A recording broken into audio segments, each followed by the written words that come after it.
Welcome, boys and girls and parents, to the Grace Fellowship Kids eCampus. Join us today for story time as we read The First Mistake. And please share this with your friends so that they can listen too. The First Mistake. Those first few days that Adam and Eve spent in the Garden of Eden must have been supremely happy ones. They didn't have a care in the world, not a single one. How well they felt, how strong, how radiantly healthy. They didn't know what sickness meant. They never had a headache or a toothache. Day after day, they awoke from untroubled sleep, fresh as daisies, ready for anything. Life was one glorious picnic. Their work was so pleasant and easy, it was just like play, for all that God asked them to do in their lovely garden home was to dress it and to keep it. There were no weeds or thorns or thistles to bother them, nor did they have to spend long hours putting up buildings or making clothes. The climate was so warm and delightful that they didn't need any. As for food, the finest fruits, nuts, and vegetables full of life-giving vitamins were all around them. They could have all they wanted just for the picking, so they didn't have to do any cooking or washing up. Such was man's first home, beautiful, peaceful, and happy beyond words, and Adam and Eve might be living there still if they hadn't made one sad mistake. That mistake, which seemed so small and unimportant at the moment, proved to be the turning point in their lives.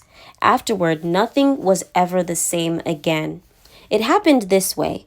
One day, Eve went for a walk by herself in the garden. She wanted to take another look at the two wonderful trees in the center of it, with all their beautiful, brightly colored fruit. Why, she wondered, had God given one of them such a peculiar name, the tree of the knowledge of good and evil? What was good and what was evil? And why mustn't she eat its fruit? How could it possibly do her harm? It seemed strange that God, after giving so much, should not give all. Why should he hold back one tree? But Eve had no thought of disobeying him, not then. No doubt she told herself that he would explain all about it someday. There was probably some good reason. As she turned away, perhaps to look again at the lovely tree of life, she was startled to hear someone speaking to her. Who could it be?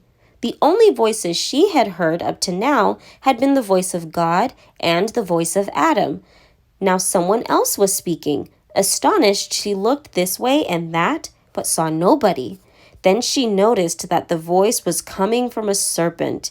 How very remarkable, an animal that could talk! She waited to see if it would speak again.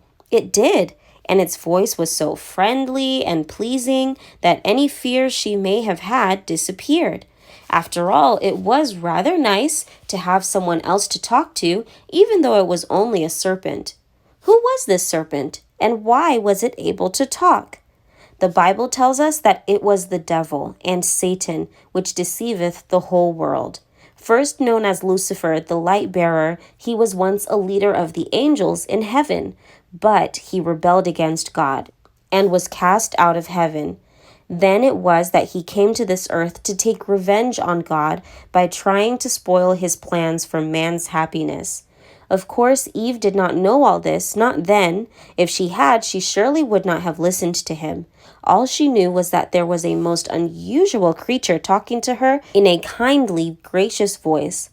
And the serpent said, Yea, hath God said, Ye shall not eat of every tree of the garden?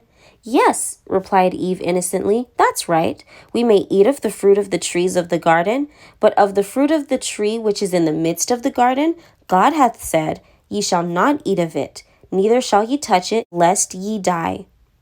Ye shall not surely die, said the serpent, in a joking sort of way, as though nothing of the sort could possibly happen. Strange, Eve must have thought. This creature is actually contradicting God. How dare he? It isn't right.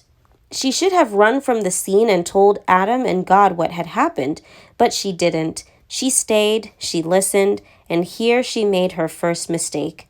And oh, what a lot of sorrow came from it. What a price there is to pay for dallying with evil.